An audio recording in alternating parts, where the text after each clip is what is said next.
ሰላም ሰላም የኢትዮ አካዳሚ ቤተሰቦች እንዴት ናችሁ? በያላችሁበት ሰላማችሁ ይብዛ። በዚህ ቻናል አማርኛ፣ እንግሊዘኛ፣ ሂሳብ እንዲሁም ሌሎችን የትምህርት አማራጮች ከጀማሪ እስከ ከፍተኛ ድረስ እያስተማርን እንገኛለን። ቻናላችንም አዲስ ስለሆነ ላይክ፣ ሼር፣ ሳብስክራይብ በማድረግ ቪዲዮውን እዩት።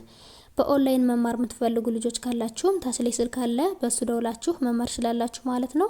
ትምህርቱንም የምንሰጥበት አማራጮች በኢሞ፣ በቴሌግራም፣ በዋትስአፕ እንዲሁም በሌሎች የትምህርት አማራጮች እየሰጠን እንገኛለን ማለት ነው። እንግዲህ በዛሬው ቪዲዮአችን አማርኛ ፊደላትን አጣምሮ ማንበብ የሚል ይዤላችሁ መጥቻለሁ። እሱንም አንድ አሳያችኋለሁ። ከኔ ጋር ቆዩ። እንግዲህ ይህንን ቪዲዮ እናንተ እስከ መጨረሻው ድረስ በደንብ አድርጋችሁ እዩት። ይህንን ቪዲዮ እስከ መጨረሻው በደንብ ካያችሁት እናንተ በተሎ ይገባችኋል ማለት ነው። ማንበብ ማይችል ካለን በተሎ ማንበብ ይችላል፣ መጻፍ ማይችል ካለን በተሎ መጻፍ ይችላል ማለት ነው። እንግዲህ አማርኛ ፊደላትን አጣምሮ ማንበብ ስንል የትኞቹን ፊደላቶች ነው? እነዚህኞቹን ፊደላቶች አጣምረን ምን አይነት ቃላት እንደሚመሰርቱልን እናያለን ማለት ነው። እንግዲህ አንድ ባንድ አሳያችኋለሁ። እስከ መጨረሻው ተከታተሉኝ።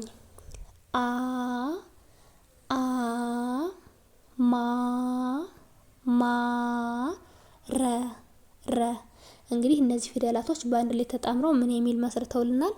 አማረ የሚል ቃል መስርተውልናል ማለት ነው። እንግዲህ እዚህ ጋር የአ ቤተሰብ የመጀመሪያዋ ናት፣ ማ የመቤተሰብ የአራተኛዋ ናት፣ ረ የረ ቤተሰብ የመጀመሪያዋ ናት። ስለዚህ በአንድ ላይ አማረ የሚል ቃል መስርተውልናል ማለት ነው። ወደ ቀጣዩ ስንሄድ ደግሞ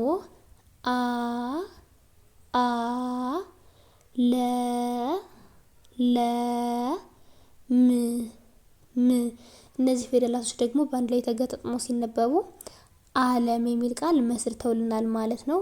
አ ቤተሰብ የመጀመሪያዋ ናት፣ ለ የለቤተሰብ የመጀመሪያዋ ናት፣ ም የመቤተሰብ የስድስተኛዋ ናት። ስለዚህ በአንድ ላይ ዓለም የሚል ቃል መስርተውልናል ማለት ነው። ወደ ቀጣዩ ስንሄድ ደግሞ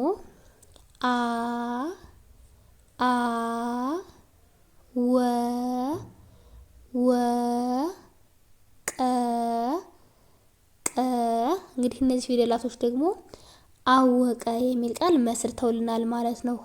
አ ቤተሰብ የመጀመሪያዋ ናት፣ ወ የወ ቤተሰብ የመጀመሪያዋ ናት፣ ቀ የቀ ቤተሰብ የመጀመሪያዋ ናት። ሁሎችም የመጀመሪያ ድምጾች ናቸው ማለት ነው። ስለዚህ በአንድ ላይ አወቀ የሚል ቃል መስርተውልናል ማለት ነው። ወደ ቀጣዩ ስንሄድ ደግሞ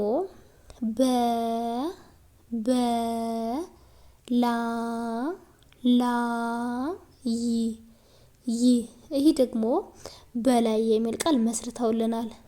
የበቤተሰብ የመጀመሪያዋ ናት፣ ላ የለቤተሰብ የአራተኛዋ ናት፣ የቤተሰብ የስድስተኛዋ ናት። ስለዚህ በአንድ ላይ በላይ የሚል ቃል መስርተውልናል ማለት ነው። ወደ ቀጣዩ ስንሄድ ደግሞ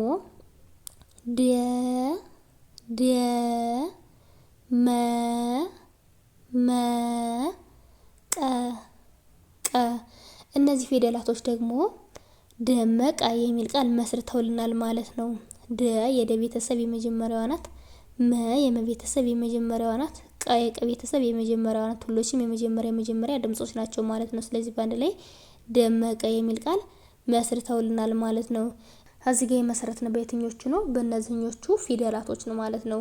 ወደ ቀጣዩ ስንሄድ ደግሞ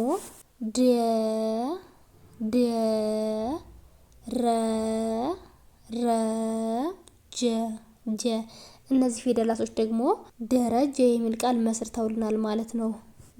የደ ቤተሰብ የመጀመሪያዋ ናት፣ ረ የረ ቤተሰብ የመጀመሪያዋ ናት፣ ጀ የጀ ቤተሰብ የመጀመሪያዋ ናት። ሁሎችም የመጀመሪያ ድምጾች ናቸው ማለት ነው። ስለዚህ በአንድ ላይ ደረጀ የሚል ቃል መስርተውልናል ማለት ነው። በማን ነው የመሰረትነው? በእነዚህኞቹ ፊደላቶች ነው ማለት ነው።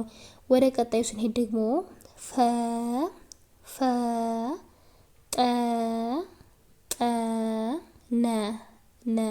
እንግዲህ በእነዚህ ፊደላቶች ደግሞ ፈጠነ የሚል ቃል መስርተናል ማለት ነው። እንግዲህ የፈ ቤተሰብ የመጀመሪያዋ ናት፣ ጠ የጠ ቤተሰብ የመጀመሪያዋ ናት፣ ነ የነ ቤተሰብ የመጀመሪያዋ ናት። ሁሎችም የመጀመሪያ ድምጾች ናቸው። ስለዚህ በአንድ ላይ ፈጠነ የሚል ቃል መስርተውልናል ማለት ነው። ወደ ቀጣዩ ስንሄድ ደግሞ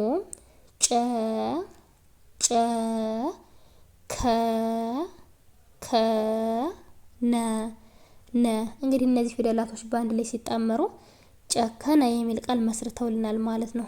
ጨ የጨ ቤተሰብ የመጀመሪያዋ ናት፣ ከ የከ ቤተሰብ የመጀመሪያዋ ናት፣ ነ የነ ቤተሰብ የመጀመሪያዋ ናት። ስለዚህ በአንድ ላይ ጨከነ የሚል ቃል መስርተውልናል ማለት ነው። እንግዲህ በዛሬው ቪዲዮአችን እንደጠቃላይ እነዚህን ፊደላቶች አጣምረን እነዚህን የመሰሉ ቃላቶች መስርተናል ማለት ነው። እንግዲህ በቀጣይ ቪዲዮ እስከምንገናኝ ድረስ በያላችሁበት ሰላም ቆዩልኝ።